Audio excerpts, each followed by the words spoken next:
नमस्कार। आज हम हंस वहिंगर की जो मानो जैसे कि या एज इफ फिलॉसफी है उस पर अपनी चर्चा को आगे बढ़ाएंगे। जी। पिछले विश्लेषणों में हमने देखा था कि विज्ञान गणित जैसे बड़े दायरों में इसका क्या असर है, लेकिन आज हम देखेंगे कि ये सिद्धांत हमारी रोजमर्रा की जिंदगी में मतलब अक्सर अनजाने में ही कैसे काम करता है। बिल्कुल, और यही इसकी खूबसूरती है ना, ये सिर्फ कोई किताबी फलसफा नहीं है। हाँ, ये तो हमारी दिनचर्या में, हमारी सांसों में घुला मिला हुआ है। जैसे हमारी बातचीत, हमारे रिश्ते, हमारी योजनाएं, सही, सब कहीं ना कहीं इन मानो जैसे की ढांचों पर ही टिके हैं एक तरह से। तो चलिए कुछ बहुत ही आम उदाहरणों से शुरू करते हैं। जैसे मान लीजिए कोई दोस्त बहुत दुखी है, हम उसे दिलासा देते हैं, अरे चिंता मत करो, सब ठीक हो जाएगा। क्या हमें सच में पता होता है कि सब ठीक हो ही जाएगा? नहीं, बिल्कुल नहीं। भविष्य तो अनिश्चित है, ये हम सब जानते हैं। हाँ, लेकिन अब उस वक्त ये बात कहते हैं मानो जैसे कि ये एक सच्चाई हो। अच्छा। वहिंगर इसे एक उपयोगी फिक्शन कहते हैं। इसका मकसद कोई भविष्यवाणी करना नहीं है, बल्कि उस मुश्किल वक्त में हिम्मत देना, सांत्वना देना है। तो ये एक तरह का भावनात्मक सच है, भले ही तथ्यात्मक ना हो। और सामाजिक व्यवहार का क्या, जैसे शिष्टाचार, मैनर्स? हाँ, किसी पार्टी में गए, खाना शायद उतना अच्छा न लगा हो, पर मेजबान की तारीफ करना, अरे वाह खाना तो बहुत ही स्वादिष्ट था, ये भी इसी में आएगा। हाँ बिल्कुल, इसे आप एक हानि रहित फिक्शन कह सकते हैं। हानि रहित फिक्शन? जी। हम जानते हैं कि ये शायद पूरी तरह सच नहीं है, हो सकता है मेजबान भी ये बात समझता हो। हाँ, हो सकता है। लेकिन ये छोटा सा फिक्शन, ये अभिनय सामाजिक मेलजोल बनाए रखने के लिए, मेजबान की भावनाओं का ख्याल रखने के लिए, रिश्ते को सहज बनाए रखने के लिए जरूरी है। हम ऐसा बर्ताव करते हैं मानो जैसे कि हमें खाना बहुत पसंद आया। हमारी पूरी सामाजिक बातचीत ही देखी जाए तो ऐसे छोटे छोटे मानो जैसे कि इसे भरी पड़ी हैं। जैसे आपसे मिलकर बहुत अच्छा लगा, या अरे आप इस कपड़े में बहुत अच्छे लग रहे हैं। ये चीजें अक्सर सामाजिक रिश्तों को आसान बनाती हैं। सही बात है। अच्छा, व्यक्तिगत जीवन में इसका क्या रूप है, खास तौर पर आत्म सुधार की जब बात आती है? वो एक कहावत है ना, fake it till you make it. हाँ, ये कहावत तो बहुत चलती है, और देखा जाए तो ये वहिंगर के एज इफ सिद्धांत का ही एक बहुत प्रैक्टिकल रूप है। अच्छा, कैसे? मान लीजिए किसी को पब्लिक में बोलने से डर लगता है, बहुत घबराहट होती है। आम बात है। तो सलाहकार या दोस्त क्या सलाह देते हैं? यही कि भाई जब तुम स्टेज पर जाओ तो ऐसे व्यवहार करो मानो जैसे कि तुम एक बहुत ही आत्मविश्वासी वक्ता हो। हाँ। अब वो व्यक्ति अंदर से तो डरा हुआ है, लेकिन जब वो आत्मविश्वास का अभिनय करता है, उसकी बॉडी लैंग्वेज बदलती है, आवाज का टोन बदलता है।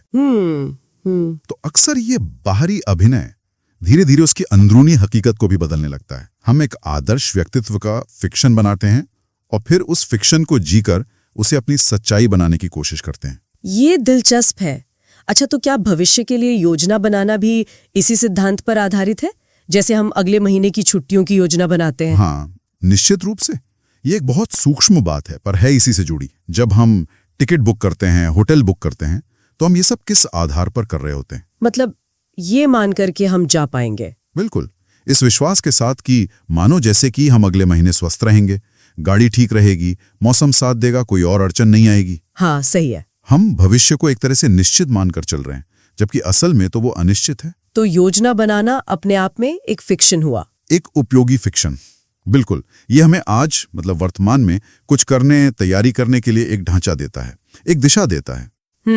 अगर हम हर पल सिर्फ अनिश्चितता के बारे में ही सोचते रहेंगे तो शायद कभी कोई प्लान बना ही नहीं पाएंगे, कोई कदम उठा ही नहीं पाएंगे। तो ये तो साफ है कि मानो जैसे कि कोई बहुत दूर की कोई किताबी बात नहीं है, ये तो हमारी जिंदगी का जीने का एक व्यावहारिक तरीका है। बिल्कुल। ये छोटे छोटे सफेद झूठ, उम्मीद भरी सोच, सामाजिक अदाकारी, ये धोखे नहीं बल्कि शायद जिंदगी की गाड़ी चलाने वाले जरूरी तेल और ग्रीस की तरह हैं। हाँ, कह सकते हैं। लेकिन यहीं पर एक गंभीर सवाल उठता है, अगर ये फिक्शन इतने काम के हैं, इतने उपयोगी हैं, तो क्या इनकी कोई सीमा नहीं है? बहुत महत्वपूर्ण सवाल। क्या होता है जब हम किसी फिक्शन को इतना ज्यादा सच मान लेते हैं कि वास्तविकता से ही दूर हो जाते हैं?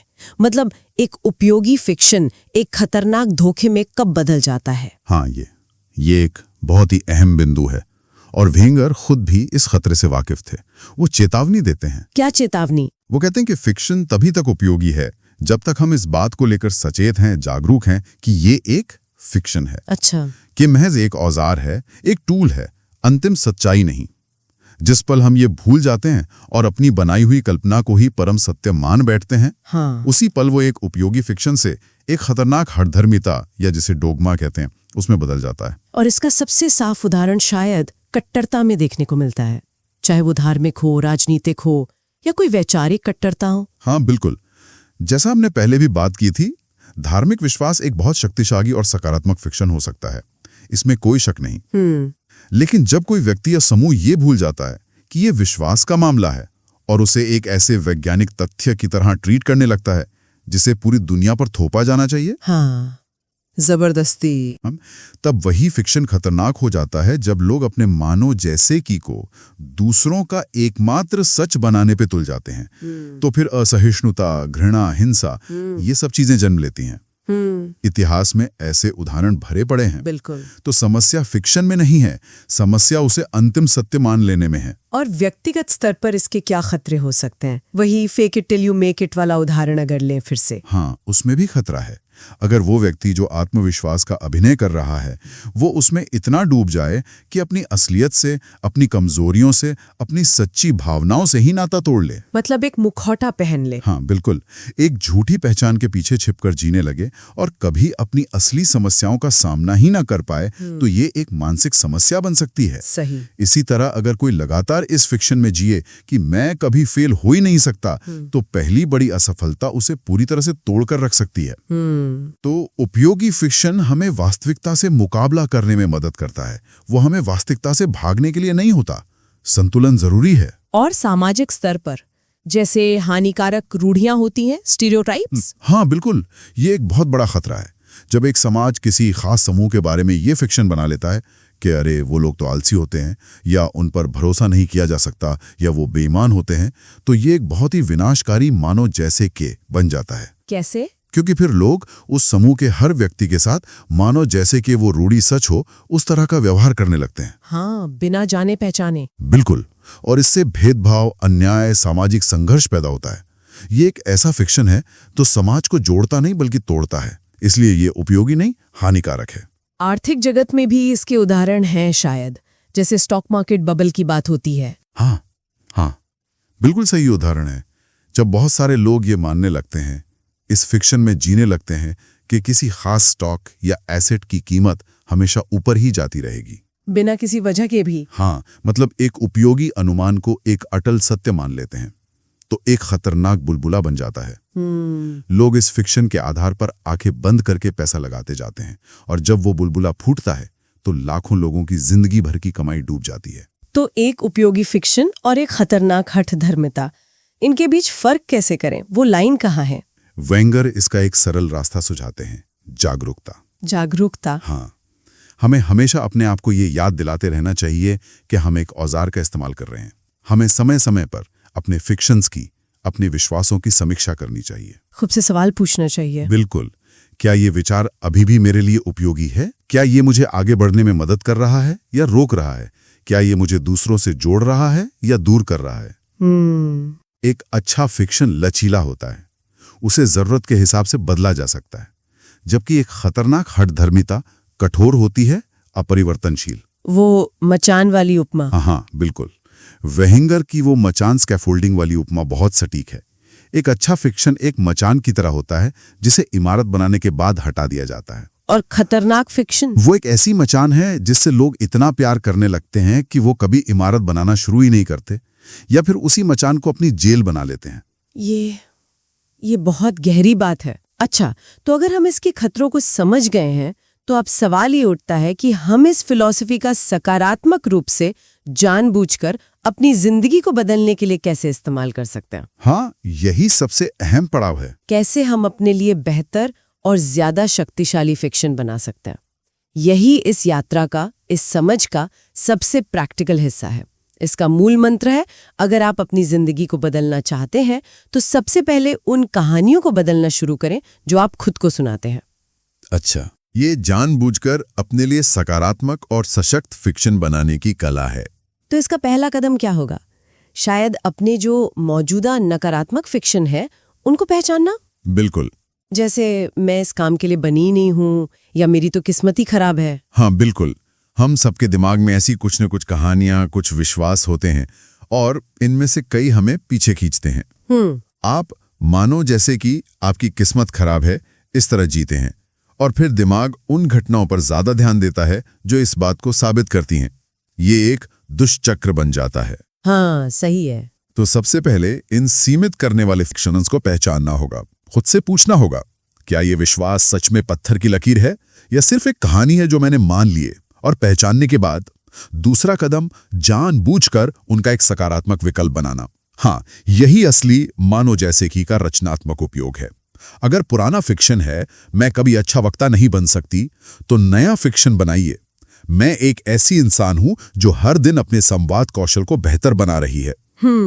अब जरूरी नहीं कि आप इस नए फिक्शन पर तुरंत पूरी तरह विश्वास कर लें। जरूरी यह है कि आप इसके अनुसार अभिनय करना शुरू करें, मतलब व्यवहार करना शुरू करें। हाँ, मानो जैसे कि आप सच में एक सीखने वाली और सुधार करने वाली व्यक्ति हैं, इस तरह से व्यवहार करना है। यानी किताबें पढ़ना, अभ्यास करना, छोटे समूहों में बोलना। विहिंगर के अनुसार ये अभिनय, ये मानो जैसे कि वाला व्यवहार धीरे धीरे आपकी नसों में उतरने लगता है। कर्म से विचार बदलते हैं। हाँ, और बदलते विचारों से वास्तविकता। लक्ष्य निर्धारण में ये कैसे मदद कर सकता है, खासकर बड़े लक्ष्यों के लिए जिनसे अक्सर डर लगता है?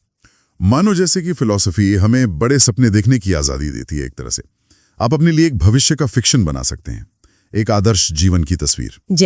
जैसे मैं 5 साल में एक सफल उद्यमी बनूंगी या बनूंगा। ये भविष्य का फिक्शन आपके लिए एक दिशा सूचक यंत्र की तरह काम करता है। फिर आप हर दिन खुद से ये सवाल पूछ सकते हैं, एक सफल उद्यमी आज क्या करता है? अच्छा। और आप मानो जैसे कि आप पहले से ही वो व्यक्ति बनने की प्रक्रिया में हैं। इस तरह से अपने रोज के निर्णय लेने लगते हैं।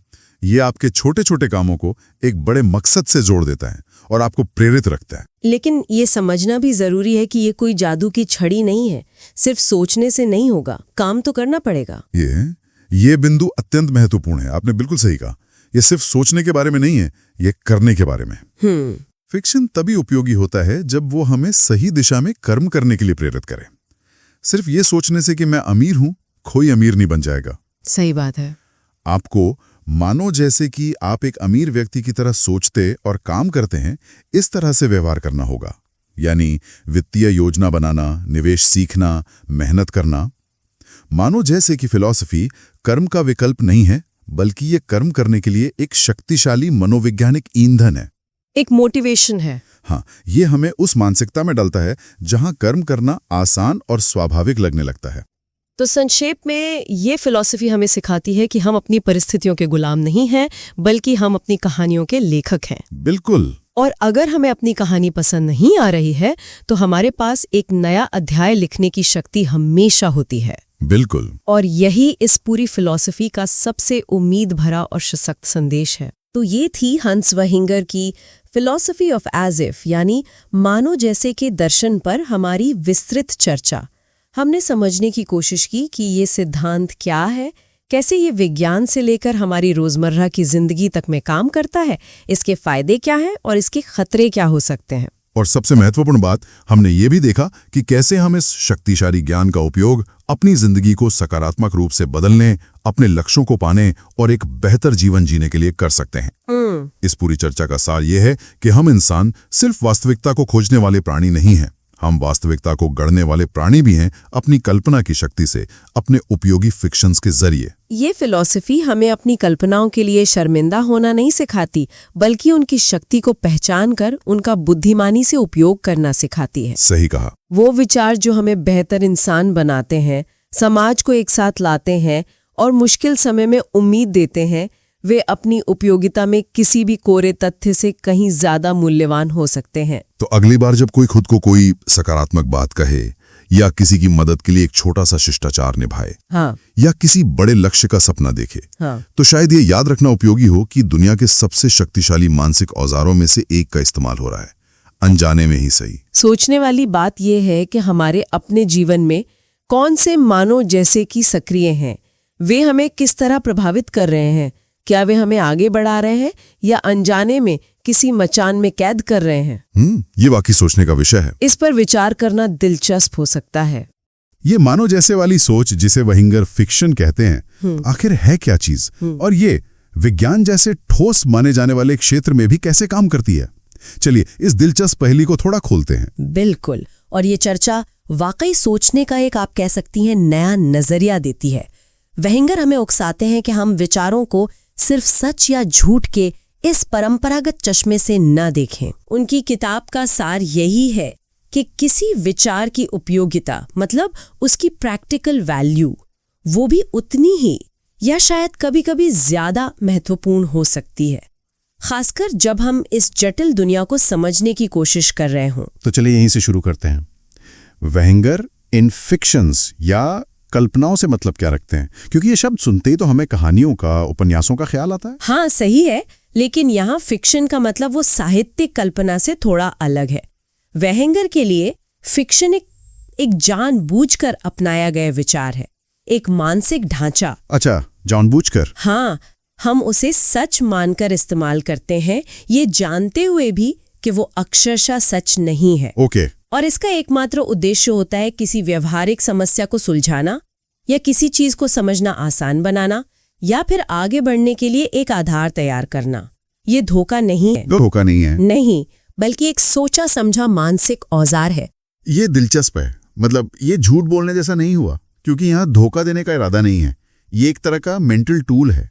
बिल्कुल। वेंगर के टेक्स्ट में एक बहुत अच्छा उदाहरण भी दिया गया है जो इस बात को एकदम साफ करता है।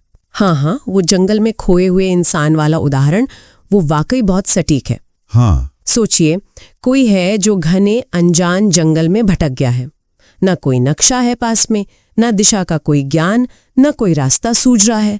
मतलब चारों तरफ बस अनिश्चितता है। बिल्कुल। अब उसके पास दो रास्ते हैं। एक तो ये कि वो पूरी तरह निराश हो जाए, हार मानकर वहीं बैठ जाए और शायद अपनी किस्मत को कोसे, जो कि ज्यादातर लोग शायद करेंगे ऐसी स्थिति में। हाँ, शायद। या फिर दूसरा रास्ता है जो वेंगर के दर्शन से जुड़ता है। हाँ? वो ये कि वो अपने मन में एक दिशा तय करे और खुद से कहे, चलो मानो जैसे कि ये उत्तर दिशा है और मुझे पूरा यकीन है कि इस तरफ चलने से मुझे कोई ना कोई रास्ता, कोई गांव जरूर मिलेगा।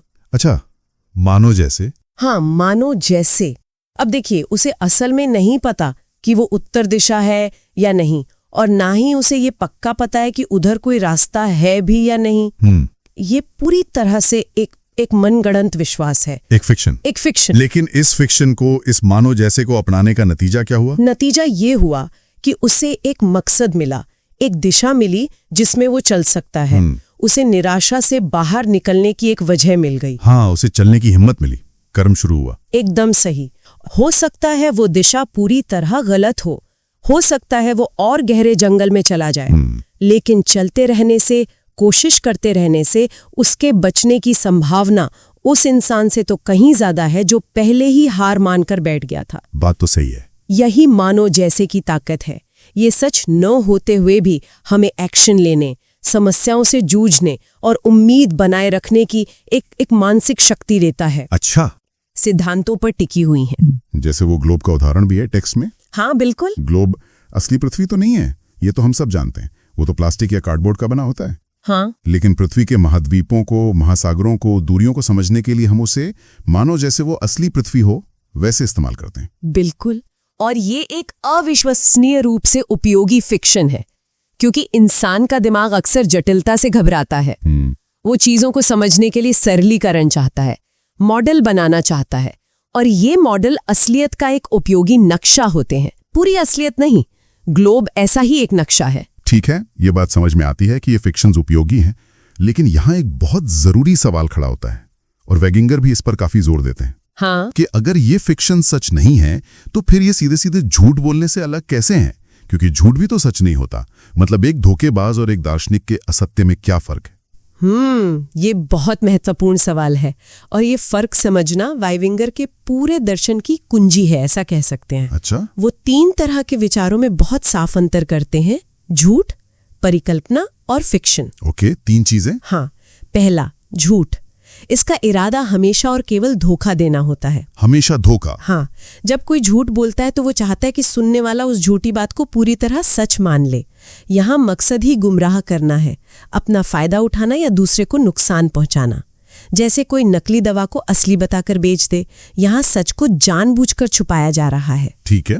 दूसरा है परिकल्पना। हाइपोथेसिस। ये विज्ञान में बहुत आम है।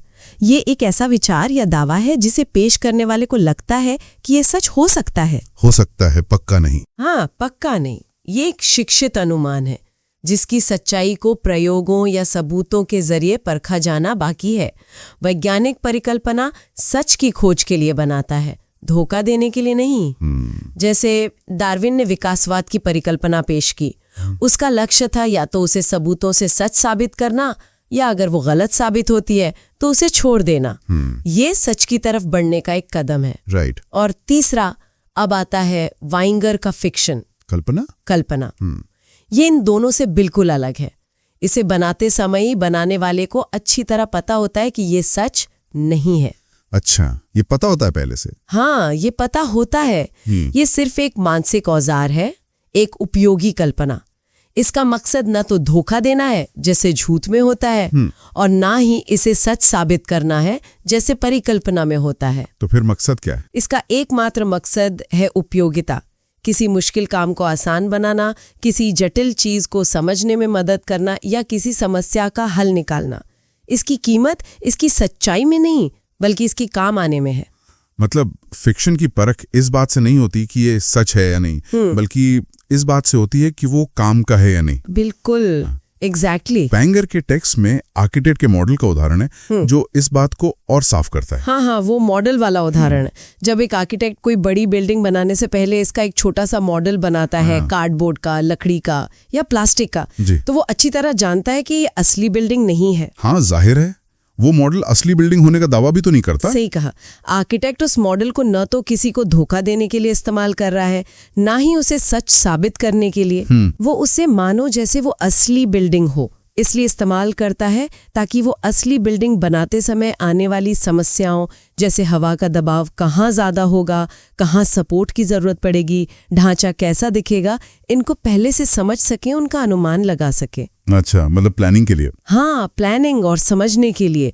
और जब असली बिल्डिंग बन जाती है तो उस मॉडल का काम खत्म हो जाता है, उसे हटा दिया जाता है। अरे हाँ, ये तो बिल्कुल मचान या स्कैफोल्डिंग जैसा हुआ। हाँ, जैसे इमारत बनाने के लिए मचान जरूरी है, वो इमारत को सहारा देता है, कारीगरों को ऊपर चढ़ने में मदद करता है।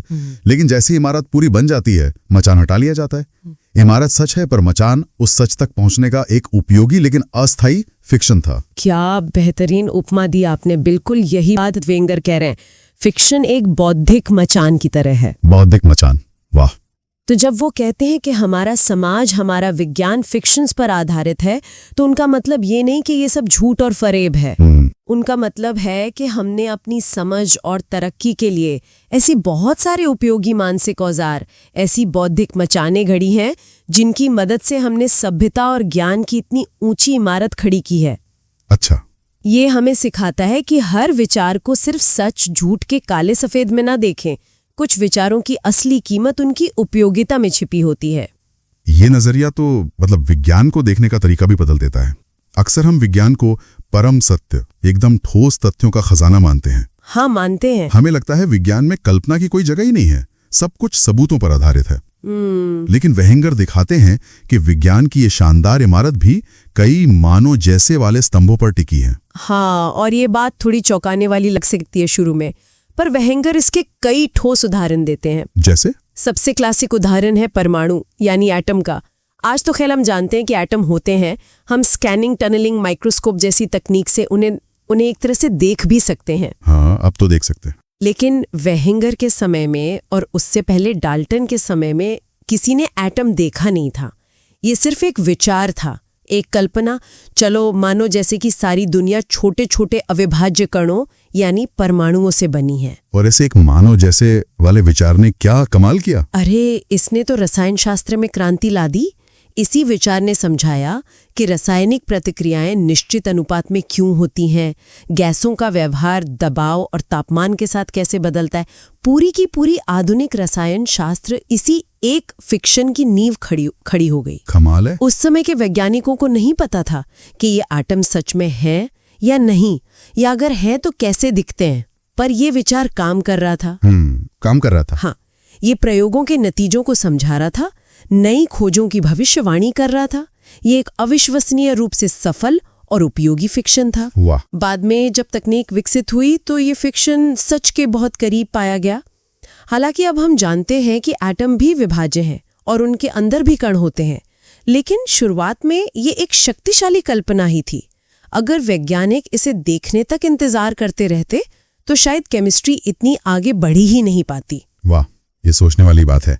एक और दिलचस्प उदाहरण जो टेक्स्ट में है वो है बल की रेखाएं, लाइंस ऑफ फोर्स। हाँ, बल की रेखाएं। स्कूल में हम सब ने पढ़ा है कि चुंबक के चारों ओर एक चुंबकीय क्षेत्र होता है, जिसे दिखाने के लिए हम कागज पर ऐसी अदृश्य रेखाएं बनाते हैं जो एक ध्रुव से निकलकर दूसरे में जाती हैं। हाँ, बनाते हैं। क्या ये रेखाएं सच में होती हैं? मतलब क्या कोई लोहे की तारें होती हैं वहां? नहीं, बिल्कुल नहीं। अगर आप कितना भी शक्तिशाली माइक्रोस्कोप लेकर देखें, आपको ऐसी कोई रेखाएं नहीं दिखेंगी। तो फिर टेक्स्ट स्पष्ट करता है कि यह महान वैज्ञानिक माइकल फैराडे की कल्पना थी, एक फिक्शन। फैराडे की कल्पना? असर दूर तक बिना किसी सीधे संपर्क के कैसे फैलता है। इन काल्पनिक रेखाओं को कागज पर बनाकर गणितीय गणना करना, क्षेत्र की ताकत का अंदाजा लगाना, ये सब आसान हो गया। और इसी फिक्शन के आधार पर इलेक्ट्रोमैग्नेटिज्म के नियम समझे गए, जिनसे आज हमारी दुनिया चल रही है। मोटर, जनरेटर, ट्रांसफार्मर, रेडियो तरंगे, सब कुछ। ये तो कमाल है। मतलब एक विचार जो सच नहीं था, उसने आधुनिक तकनीक की नींव रख दी। बिल्कुल। और ऐसा ही एक और उदाहरण भौतिकी से है, गुरुत्वाकर्षण का केंद्र, सेंटर ऑफ ग्रेविटी। हाँ, सेंटर ऑफ ग्रेविटी। हमें सिखाया जाता है कि हर वस्तु का सारा भार या वजन मानो एक ही बिंदु पर केंद्रित होता है और हम उसे गुरुत्वाकर्षण का केंद्र कहते हैं। जब किसी चीज को संतुलित करना होता है या किसी मशीन के पुर्जों की गणना करनी होती है तो हम इसी बिंदु का इस्तेमाल करते हैं। हाँ, ये तो इंजीनियरिंग और फिजिक्स में हर जगह इस्तेमाल होता है। लेकिन क्या सच में किसी वस्तु के अंदर कोई ऐसा जादुई बिंदु होता है जहां उसका सारा वजन इकट्ठा हो जाता है? नहीं, ऐसा बिल्कुल नहीं होता। वजन तो वस्तु के हर एक कण में, हर अणु में फैला होता है। हाँ, ये तो सही है। लेकिन हर कण पर लगने वाले गुरुत्वाकर्षण बल की अलग अलग गणना करना तो लगभग असंभव है, खासकर जटिल आकारों वाली वस्तुओं के लिए। तो वैज्ञानिकों और इंजीनियरों ने एक शानदार शॉर्टकट निकाला। मानो जैसे सारा वजन एक ही काल्पनिक बिंदु पर केंद्रित है। अच्छा, ये भी मानो जैसे। हाँ, इस सरल फिक्शन ने पूरी मैकेनिक्स और इंजीनियरिंग को संभव बना दिया। पुल कैसे बनेंगे, इमारतें कैसे खड़ी रहेंगी, हवाई जहाज कैसे उड़ेंगे, इन सब की गणना इसी काल्पनिक बिंदु के आधार पर होती है और ये गणनाएं सटीक काम भी करती हैं। गजब। ये सच नहीं है, लेकिन जैसा वेहेंगर कहते हैं, ये अक्सर सच से ज्यादा उपयोगी साबित होता है। तो इसका मतलब ये नहीं करता है कि विज्ञान सिर्फ शुद्ध देखे परखे सत्यों का संग्रह नहीं है। यह एक इंसानी गतिविधि है। हाँ। और इंसान अपनी समझ और सुविधा के लिए ऐसे मानसिक औजारों का, ऐसे फ्रिक्शंस का निर्माण करता है। ये तो विज्ञान की प्रक्रिया को और ज्यादा मानवीय और रचनात्मक दिखाता है। एकदम सही कहा आपने। ये फिक्शंस विज्ञान की कमजोरी नहीं बल्कि उसकी ताकत है। ये दिखाते हैं कि इंसानी दिमाग कितना लचीला और रचनात्मक है। हम जटिल से जटिल असलियत को समझने के लिए उसे सरल मॉडलों में, उपयोगी कल्पनाओं में बदल लेते हैं। ये मॉडल या फिक्शन खुद असलियत नहीं होते, पर वे हमें असलियत तक पहुंचने का रास्ता दिखाते हैं, नक्शे की तरह काम करते हैं। सही है। और ये हमें एक और अहम बात का एहसास कराता है।